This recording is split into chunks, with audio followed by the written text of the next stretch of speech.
Good evening and welcome to Current Issues. I'm your host, Hesham Tillawi. Today is Tuesday, September 11th. 6 years ago, on Tuesday, September 11th, that's when the Twin Towers were attacked. That's when we lost over 3,000 people. Today, we honor those who died on that horrible day 6 years ago. Are we safer than we were 6 years ago? Do they like us any better?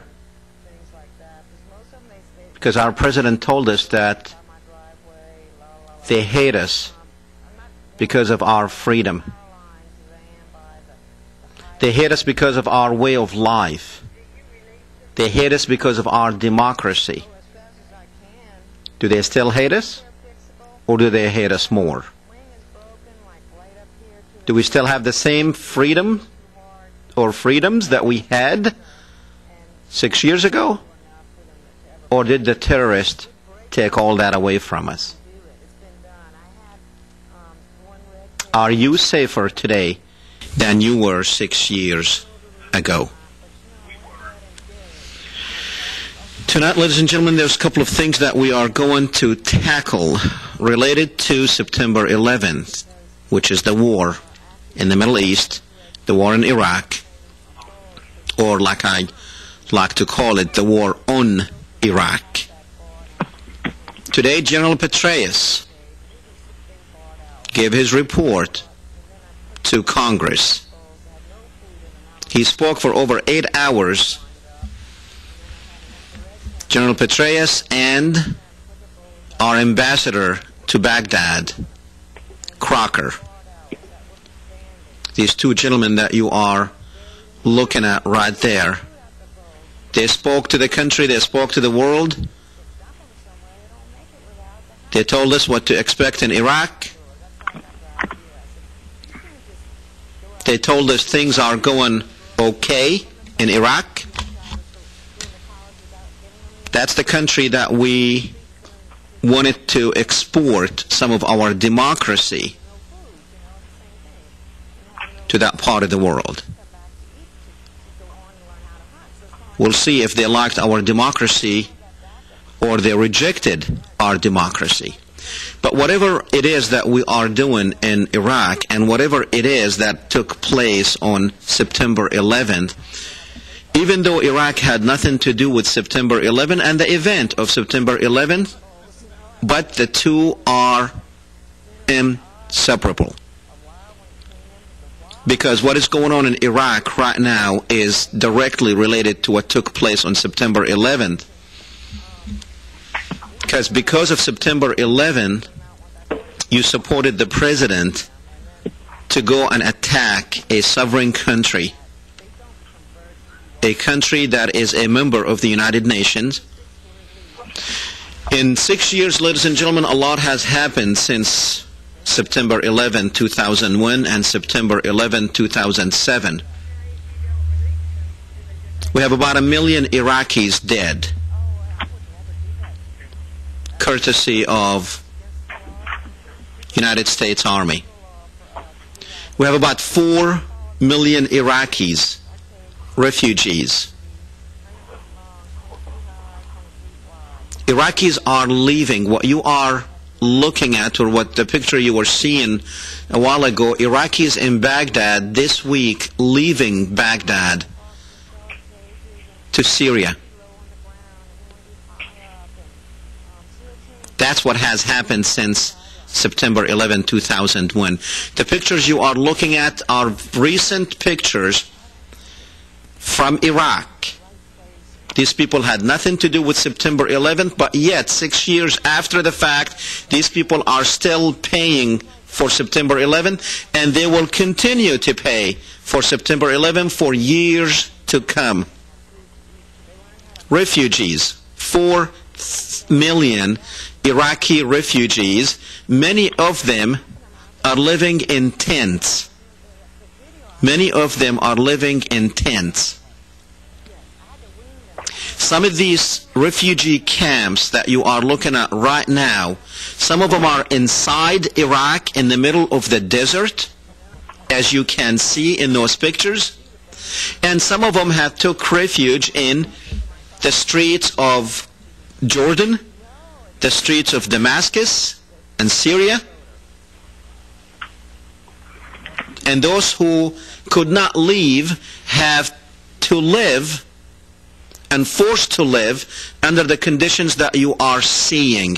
Nothing but killing, murder, rape, looting. That's what took place in 6 years between September 11, 2001 and September 11, 2007.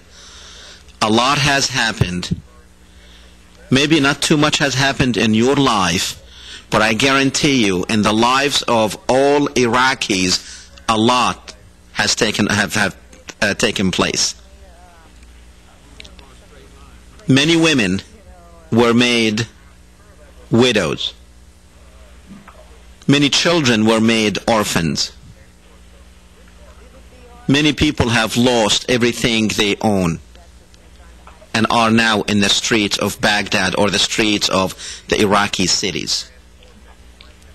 Today, General Petraeus was on Capitol Hill giving his report of what is going on in Iraq. He drew a nice picture. It was a gloomy nice picture, if you want to, let's be a little bit on the objective side here. The Ambassador Crocker said, we have a dysfunctional government in Iraq. 3 years after we attacked Iraq, we have a dysfunctional government in Iraq. The British, who were supposed to be helping us in Iraq, they had 20,000 troops in Iraq. Now they are down to 5,000, and they pulled every British soldier and put him up at the airport in Basra, ready to go home. So they're very much abandoning what is going on in Iraq, which means, ladies and gentlemen, we will get stuck with Iraq. General Petraeus said that we will be there next year with probably about 130,000 people. The president today, he said he's going to announce, or the White House said that the president will announce that we will have a reduction in troops. How many? 10,000? Remember, we just sent 30,000 not long ago. So are we going to drop the 30,000 so we can say that we did have reduction in troops? And can we afford to leave Iraq? Some people are calling for the Iraq war to end. How is it going to end? Will it end when our troops leave? I doubt it. So, it is an extremely complicated situation here. I'll tell you what, we're going to go to the phones because we have our guest is waiting. But let's catch this call, so we'll give all the time to our guest. By the way, our guest is Charlie Jackson, who is the founder of Texans for Peace. You can find them on TexansForPeace.org. We will give a better introduction when we come back. But let's go to line one. Go ahead, Freedom. Dr. Tillawi, before your guests come on, I have some extremely disturbing news. As you know, I've been following what's been going on in Iraq now for several years, ever since George Bush then first called it the Operation Iraqi Liberation, OIL, which spelled all. And, of course, I've been tracking this. As of today, Dr. Tillawi, in the news, one of George Bush's buddies from Texas, Ray Hunt, you know the Hunt family, right? Right. George Bush appointed him to the... That's the silver people, ain't it? To the that's right. George Bush appointed him to the Foreign Intelligence Advisory Board a couple of years ago. He's also a board member of Halliburton. And guess what? Last month, as you remember, in August, the Kurds passed their all-sharing agreement. separate from the Sunnis and the Shia, okay? Right. Separate from the Maliki government, all right? As of today, Dr. Tillawi, when the guy from Texas come on, let him know that Ray Hunt will own the oil production concession in the Kurds region, you know, Kirkuk and all that in the north. He will own the oil concession starting in November. He has signed the paper, so one of George Bush's buddies from Texas, Ray Hunt of the Hunt family, on the board of Halliburton, he will be the one who will own the oil as far as you and I know now that the Kurds have. In other words, he will do the drilling, the production, and the distribution. One of George Bush's buddies that Bush, the president, appointed to the board, to the Foreign Intelligence Advisory Board, and he's a member of Halliburton, who Dick Cheney was once the CEO of. So maybe, Dr. Tillawi, what is happening now is the oil-sharing agreement is what you said several years ago. This may be what part of this Iraq war is all about, because why would they go to Iraq when the terrorists came from Saudi Arabia and supposedly Afghanistan, correct? Correct. Where the plot was hatched in Afghanistan by bin Laden in a cave. Now, so what we are looking at here is George Bush's buddies, once again, his cronies, okay, while American troops are dying left and right. 10 died yesterday again. While Iraqis are being... well, we are losing about between 80 to 90, that's every month, according to General Petraeus. Now the number is at like 37 something, if I'm not mistaken. But General Petraeus, what do we expect to accomplish in Iraq? He does not know. What are our Marines fighting for? What are our soldiers fighting for? He couldn't even answer. Because you know why? Why? Because we don't even know why we are fighting there. Now, there is a hidden objective to the Iraq war, something that we have spoken about here from the beginning, which is to divide the country of Iraq into 3 separate weakened states. What is happening in the South, Freedom, with the British troops are basically, did you know something? We don't control. Yeah, you're right. In Basra, yes. They are. This is the next step before the southern part of Iraq is handed over to a Shiite government that is basically allied with Iran. Because what is happening here is the Kurds very much took the north. Now we're going to hand, because I'll tell you one thing, we will not be sending troops down to the south to take the British troops places after they leave, because right now they're not even on the streets. Right now they are packed at the airport. But Dr. Tillawi, how is it though that Ray Hunt, a personal friend of George Bush, winds up with the oil concession in the Kurds area? I mean, how is that possible? Isn't the Kurds supposed to share the oil revenues with the Shiites and the Sunnis? Sure. Right? But who's watching? Thanks, Freedom. Okay, thank you very much. Sure. I'm just totally discouraged. Yeah, well, me too. Texas, what has just happened. Me too. It's all over the news right now. Appreciate it. Thanks. All right, let's go to Tom. Tom. Yeah, hi, how you doing? Fine. Look, well, I wanted to ask you, let me turn my TV down. Yes, please do. Who do you think is behind, in actuality or reality, who is behind the push to go into Iran? And what is the real reason that this group wants to go against Iran? And what's really the underlying reason for why the United States wants to go into Iran? And they're talking about Iran is trying to get nuclear weapons, and I'm thinking that Israel has its own nuclear arsenal. Why can't Israel handle that problem? But what do we have to fear from Iran, and what is the real objective, and who's behind wanting to go against Iran? And if you could answer that for me, I want to turn my TV up and listen to your response, and thank you. Thank you. Excellent question, and General Petraeus was asked that same question today, and the answer to that is Iran is not a threat. Iran was never a threat, neither to us or to the Israelis. Even though the president of Iran, a couple of years ago, he said that Israel needs to be wiped off the face of the map.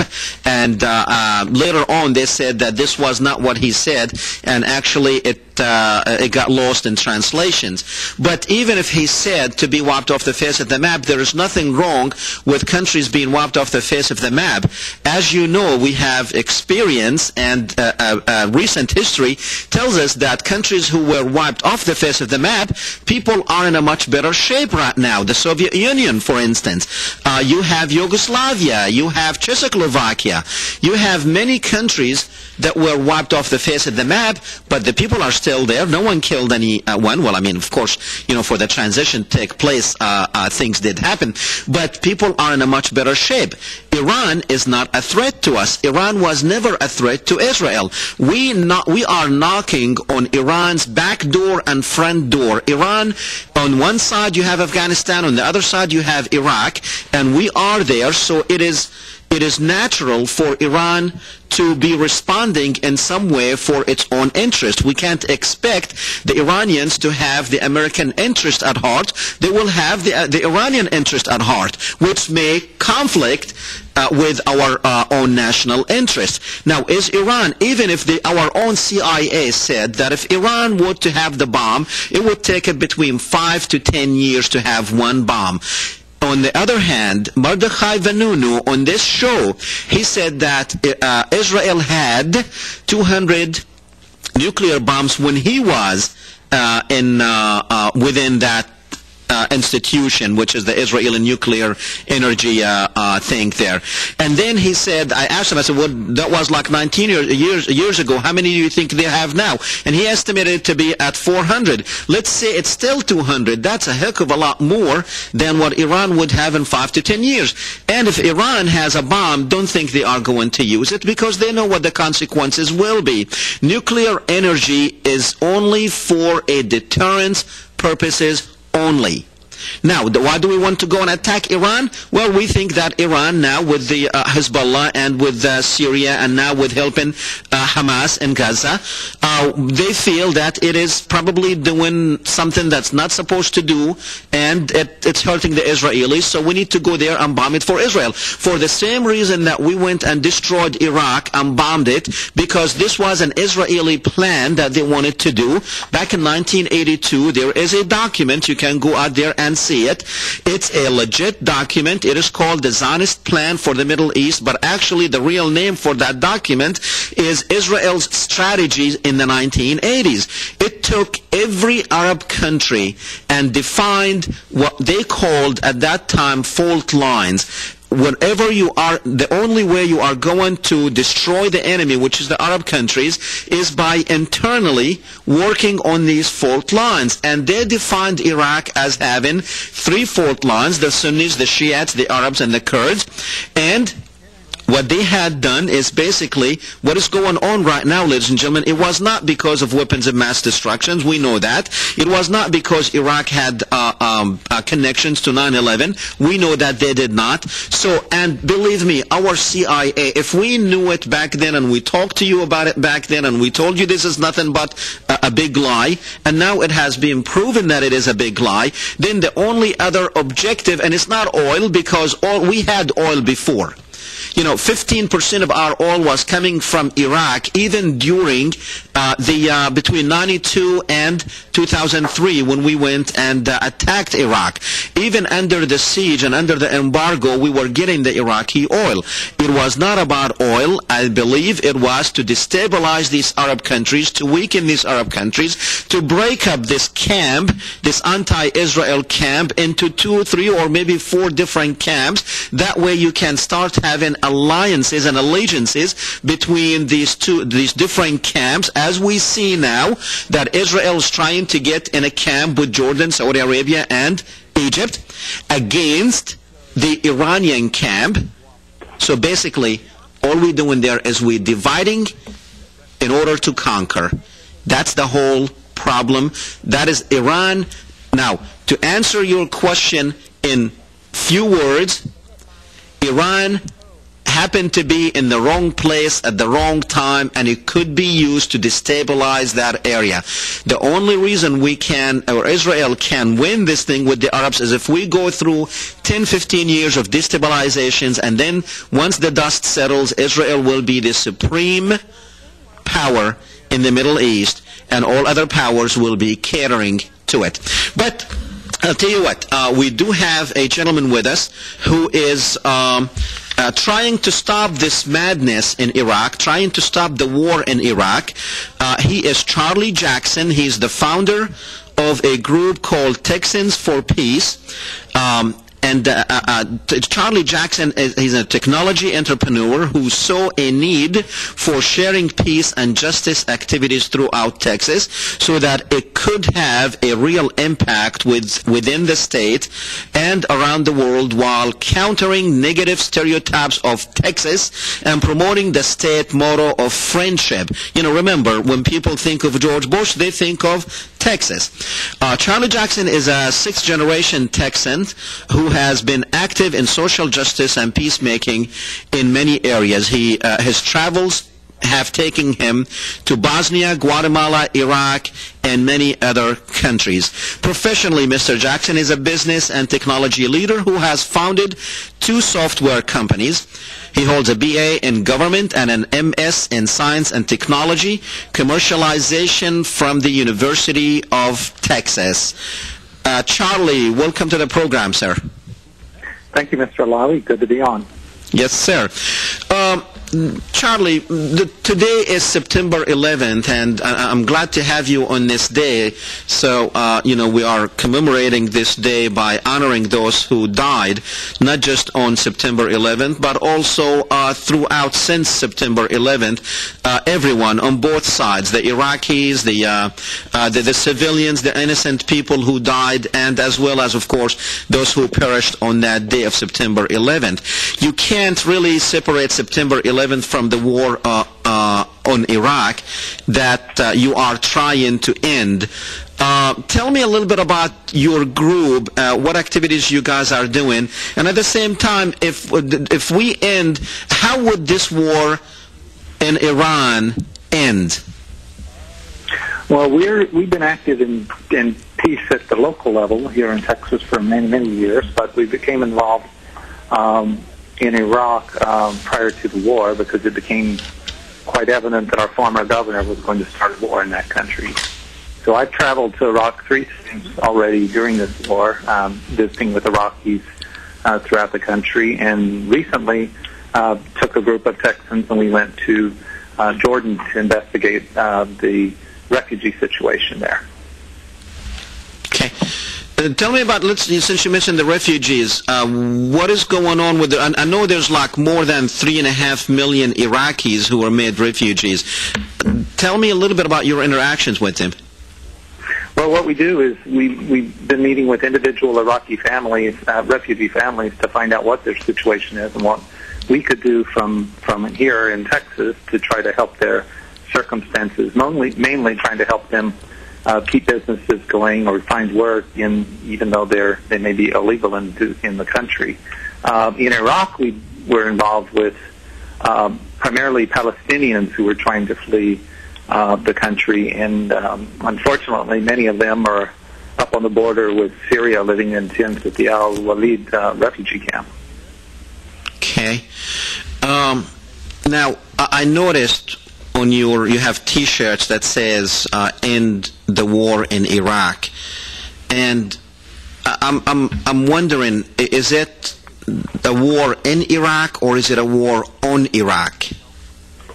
Well, it's a war on Iraq. There's also the war in Afghanistan, and we are a peace organization, but we've been actively opposing this since before the war started and immediately after it, trying to get it to an end. And that's one of the reasons why I make my trips to Iraq, is so that I can find out for myself what's exactly happening in the countries and places like Ramadi and Fallujah and Karbala and Najaf, and to find out what the Iraqi people want for their country. You know, it's not up for us to do these things for them. It's up for the Iraqi people to decide what they want. And it was clear, even from my very first trip, that they didn't want a war in their country destroyed. Okay. So are you saying if our troops leave Iraq, that war will stop in Iraq? Well, there's conflict and there's political division and there's some sectarian violence in Iraq, but everywhere I've traveled in Iraq, wherever there were not U.S. troops, it was much more peaceful, and the local cities and the governments were policing themselves just fine. It's only when the troops come into the situation and then there's battles between insurgents and troops that it really becomes terribly violent. Although, having said that, there have been, particularly in Baghdad and certain neighborhoods, there have been lots of people who have had to flee their homes because of death threats by their neighbors. Well, in Baghdad, it went from being 65% Sunnis to 75% Shiites since we've been there. To have that much movement or shift in population and demography while we are there on our watch, that tells me that we may have had some to do with this. Have you encountered any... am I right when I say we may have had some to do with this? Well, yes. In some of the military strategies involved, like in Adamaya, going into a neighborhood and basically putting a wall around it and making everybody have retina scans and fingerprints to get in and out of the neighborhood and scaring people into fleeing whole parts of the city. There are sections of the city that were very much alive 2 years ago now that are just turned into ghost zones now, with very few people living in them, and they're very dangerous to go into. Okay. Do you have any idea? This is the $6 million question that the president himself can't even answer. Do you have any idea what are we doing in Iraq? Yeah. It is partly about oil. The leaders behind this war, a lot of them are from Houston and from Dallas. And it's not the oil in the ground that holds so much value. It's who controls the oil pipelines and the refineries. Because an oil out of the ground doesn't have a lot of profit, but whoever controls the pipeline and the refineries gets to make all that difference up to $78, between $78 a barrel and $3.50 at the gas pump. Okay. Now, the first caller mentioned that Ray Hunt supposedly received the biggest contract or the only contract with the Kurds in the north. Do you know anything about that? Well, yes, that was announced this week by the government of Kurdistan that they got the Hunt Oil Company out of Houston got the largest oil contract that they've given so far in all of Iraq. Okay. And that was like Forbes, the business magazines were reporting that. So, is that, are things unfolding when we hear things like this, that we went there so we can get these people's oil? Well, there's lots of people who have lots of interest. Some people wanted to be in Iraq for political interest, other people for geopolitical power, and some people just for money. And unfortunately, a lot of wars, the people with the money have a lot to do with wars. Now, money always comes around, you will see it gathering around wars. All wars, there were some, like war profiteers. And oil is also an opportunity that probably because of this particular war. But now the question is why? What was the main reason? Because I know we did not make a mistake. I know that the president did not have the false intelligence as he said he did. We knew from the beginning Saddam did not have link to bin Laden. If anyone knows anything about bin Laden and Saddam knows that these two will not have anything to do with each other. We know that Saddam was not a threat to anyone at that time. He lost 500,000 children due to malnutrition and lack of medicine within the 12-year period since Gulf War until September 11. So, and our government knew and had all these information. So it was not a mistake that we thought this guy, and we did not retaliate because of 9/11. Why did we go there? Because oil and money came after. So what is the political reason that we went there for? Well, you're right that there are political reasons, and there are the neocons and the groups that wanted to control parts of the Middle East. But even back in the 80s, the oil exploration companies like Hunt Oil, which is an oil exploration company, were up in Azerbaijan looking around, and they estimate that Azerbaijan has more oil, which is the Caspian Sea region north of Iran. They estimate that the Caspian Sea region, according to The Economist magazine, has more oil than all of Saudi Arabia. Okay. So now, they can't get the oil to the Persian Gulf without going through Iran, Iraq, or Afghanistan. So are you saying that Iran, Iraq, and Afghanistan, we did this war on Iraq so we can have this pipeline? Well, the wealth of that undiscovered oil is upwards of $30 trillion. Okay. That's a lot of incentive. Okay. Now, and what is... that's according to the business magazines. I'm in Texas, okay. So I read the oil magazines quite a bit. Okay.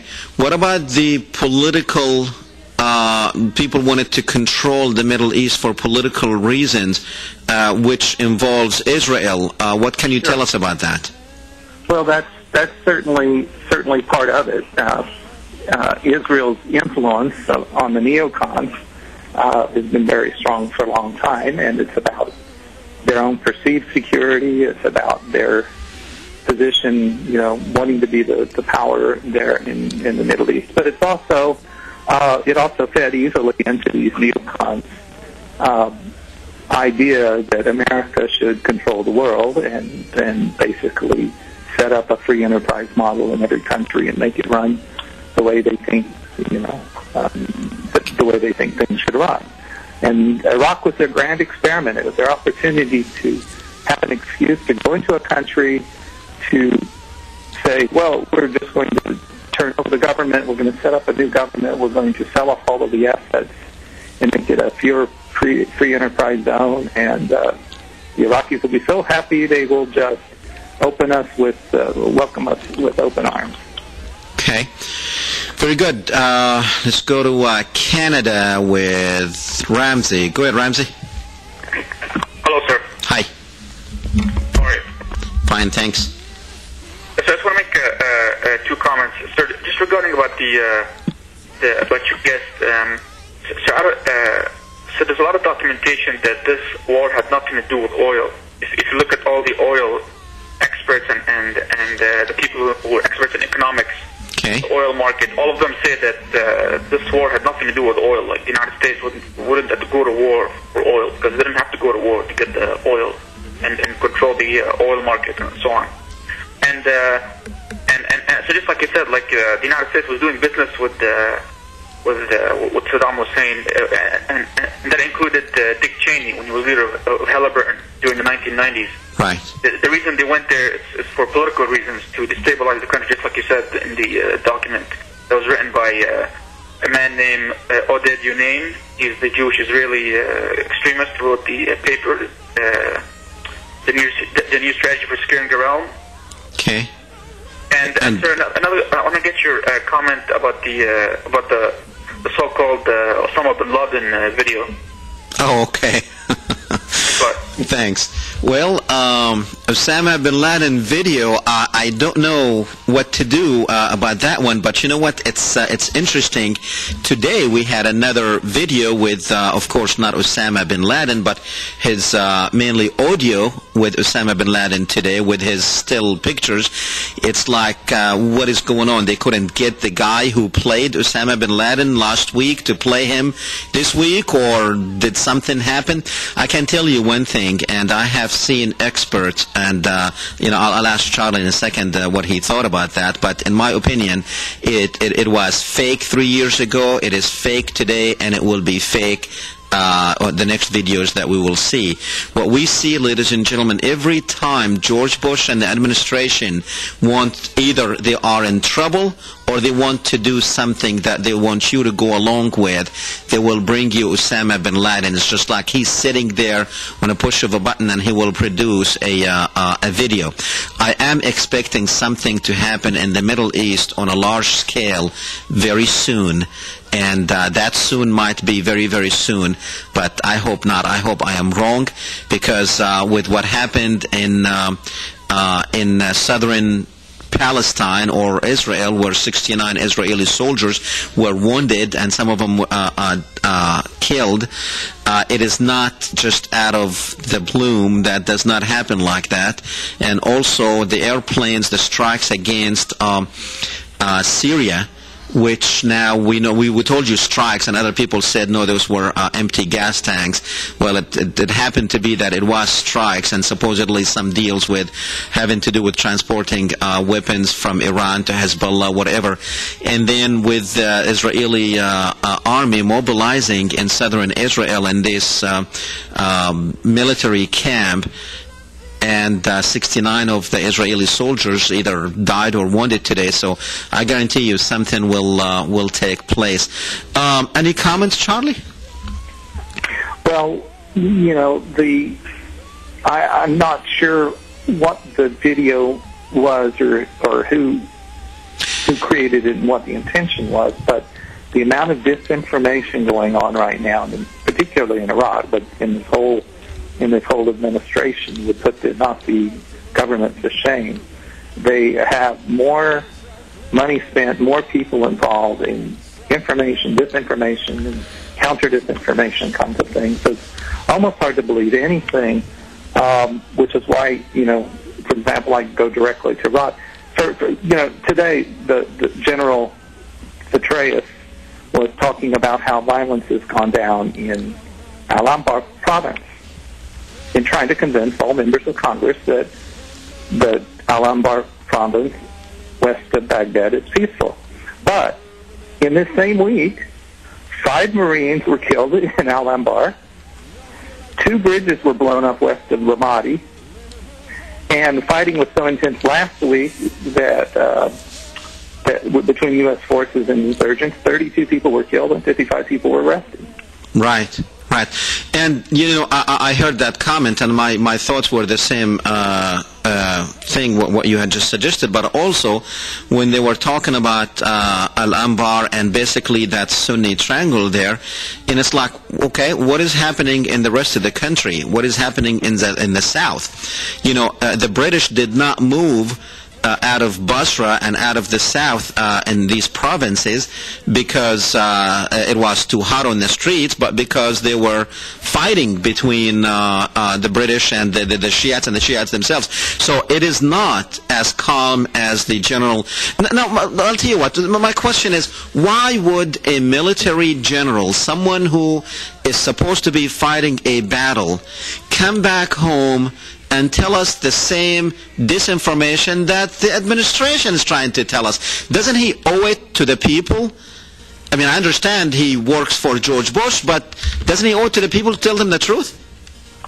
Well, Americans, unfortunately, think that their military is independent of the administration, and it's no more independent than any other country's military, like Pakistan. Well, it is not independent because he very much replaced all the generals who were not just the ones who opposed the war, but the ones who criticized, or the ones who even criticized a little bit. He replaced all these people. Sure, and you know, before we had Donald Rumsfeld being the front man who would say all these crazy things, and now we have General Petraeus as the front man for the military. Do you have any idea if General Petraeus was a Republican or a Democrat? I have no idea, and I'm sure he knows in his heart of hearts that when he's telling a lie, that it's a lie.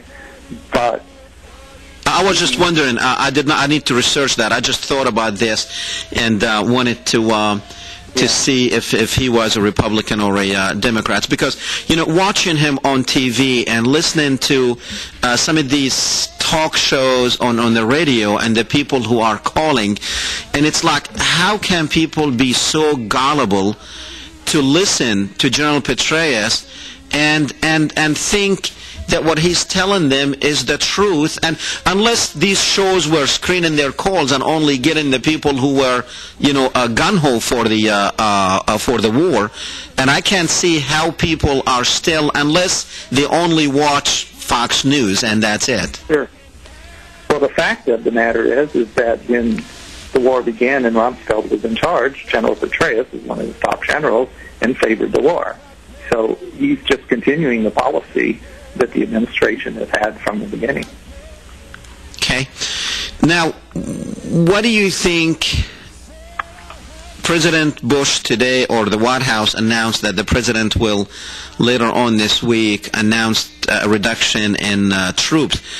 A reduction in troops, we know it's not going to happen, and if it happens, it will be very much for the probably around the election or something. He might bring home 20,000 or 30,000, which brings us to the number that we had there already. And what people don't understand is when we say 150 or 130 troops, we're looking at another 130 or 150 of civilians, so-called. They're not really civilians, but mercenaries in Iraq that are very much so. We have probably 250,000 people in Iraq now. Yeah, actually slightly more than 250,000 in terms of all the U.S. and Defense Department people. Okay. So what do you think, in your opinion, what do you think it will take to end the war in Iraq? Just come home? Yeah, absolutely. That's been our position for the last 3 years. If you look at southern Iraq around Basra, the people fought quite a bit to replace the governor of Basra. They didn't like the governor down there. They replaced him. The British troops had left, and the level of violence in the second largest city is pretty low. Now, they do have a lot of criminal and other kind of gang activity, but they had that kind of unrest even during the years of the sanctions in that city. But now, Charlie, don't we have an obligation here for the Iraqis? Since we know now that we screwed up when we went to Iraq, don't you think we have an obligation, a moral obligation, and probably a fiscal obligation to take care of these people after we did what we had done to them? And if we leave, then we basically telling them we're casting a basically we're telling them to go to hell. Well, no, we do have an obligation, and one is, of course, financial. We need to pay them more reparations so they can rebuild their country, and the estimates are already $100 to $150 billion. Do we have enough money to rebuild that country and pay for everyone that we killed? Well, sure, the amount of money it's going to cost to keep our troops there next year is enough money to rebuild all of Iraq.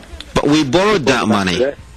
Huh? We borrowed the money to go to war. Yeah, I know. It's not real money, but it's money that will get spent, even so, at $14 billion a month.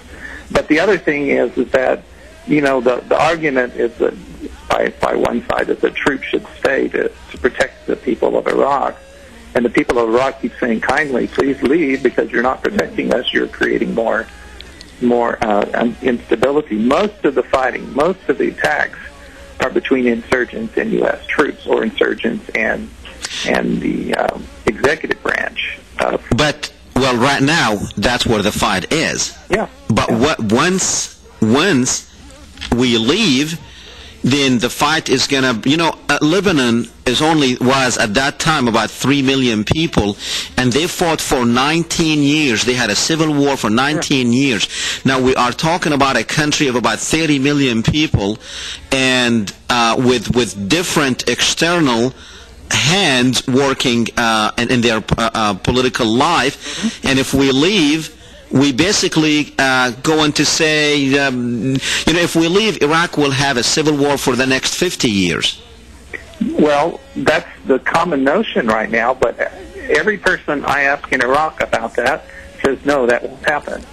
Please leave, and we will have some turmoil. We know that we'll have turmoil, but that it won't be the kind of ethnic and genocide that, Bosnia or some other countries have had. Because all in all, most Iraqis like to get along together. Now, that's not to say that. But Charlie, we did not see that. I mean, we saw ethnic cleansing in Iraq. No.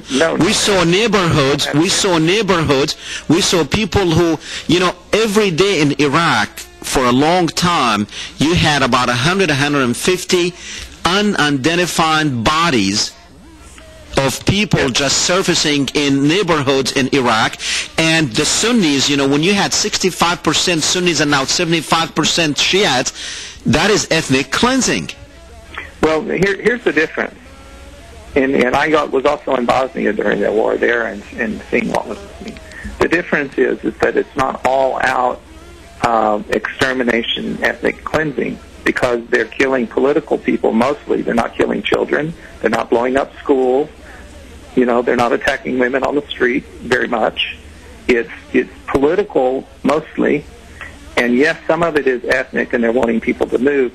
But the Iraqis are convinced that a lot of that, a lot of the dark forces, they call them, that are creating the unrest and blowing up the mosque, the Golden Dome Mosque in Samarra, and those kinds of things.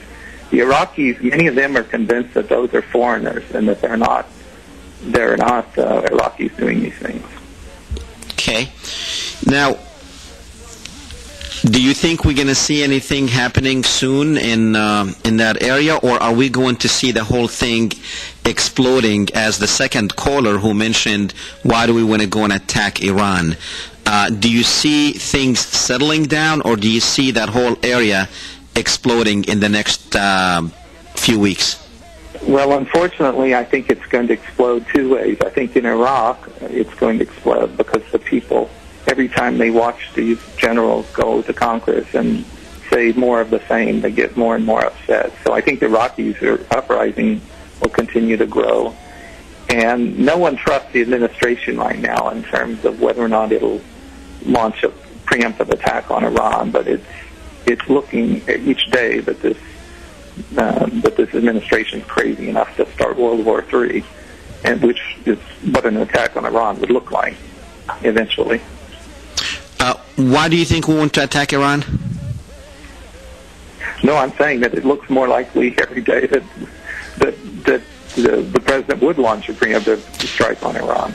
I know, but why do you think if we do attack Iran, why do you think we would be attacking Iran? Because we have a crazy president that doesn't know any better. Because what? I'm sorry. I mean, seriously, it's not because it's going to be good for the world. It's folly. It's suicidal. It's as crazy as Germany deciding that they're going to simultaneously attack Russia. Well, maybe that's the powers that be. Maybe that's exactly what they want. They want to drag the United States in the mud and bring it down. Maybe that's the main ultimate objective. Well, everybody loses if something like that occurs, because the economy of the world goes into ruin and millions of people die. Okay. Charlie, stay with me. We're going to go back to the phones. Let's go back to Canada. Go ahead. Hello, sir. Yes, hi. So I just want to ask your guest a question. Can you please talk about the role of the Israeli intelligence, the Mossad, Iraq, because they've been helping the Kurds fight the Arabs there. Okay, Charlie, do you know if there's a role for the Israeli Mossad in Iraq? There was plenty of evidence, and we've seen by the people who have been killed, that there's Russian intelligence, German intelligence, Chinese intelligence, Israeli intelligence, Iranian intelligence, even Italian and Spanish intelligence officers all running around Iraq simultaneously, along with America, the British, the Australians, and you name it. It's like a little, it's like a little United Nations of all the intelligence agencies all over the world. Okay. Ramsey, have a follow-up? Thank you. Well, sir, I couldn't hear him, so... He said, yeah, he did see, Mossad. He's seen other countries, German intelligence, Italian intelligence, but he did, he did see, and evidence are overwhelming that the Mossads are there in Iraq. Okay, thank you. Thank you. All right, let's go to line 2. Go ahead. Yes, hello, Dr. Tillawi. I have to ask Charles this, since he's a part of the group Texans for Peace. Yes. Who you playing, Charles? Because we just had some breaking news that the CEO of Hunt's oil company, Ray Hunt, just got the concession in the northern part of Iraq, the oil concession from the Kurds who just passed their oil law, as you know, last month. Now, is this just a coincidence that Ray Hunt, who's a key Republican fundraiser and a friend of George Bush, gets the oil concession, or is this the height of cronyism? And hopefully you could explain this to me, Charles, and maybe y'all might do some protesting in front of Hunt's oil company in Texas. Thanks very much. Okay. Charlie? Yeah, I heard that. It's not. It's a little bit the other way around. It's not that these are friends of Bush that are getting the contracts because they're friends of Bush. It's that Bush got elected because these people got him elected. Okay. So how did he end up getting the contract? You think George Bush had nothing to do with that? Well, I mean. Or is this like a political payback? No, they just walked in there and got the contract. I mean, these oil company people, they're pretty sophisticated. They've been running around the Middle East. They've got their own private armies too, and they've been over there, and they were over there during the sanctions too, as we see by Oscar Wilde, who's going to. But I mean, if Ray Hunt wanted the help of George Bush to kind of train the Kurds there, I'm sure George Bush would have, give him a hand. Well, yeah, what these oil companies don't have is huge armies. So what they, if they get into trouble or their people get in trouble, then they call up the White House and say, send some troops in to protect our people, or protect our pipeline, or protect our oil refinery.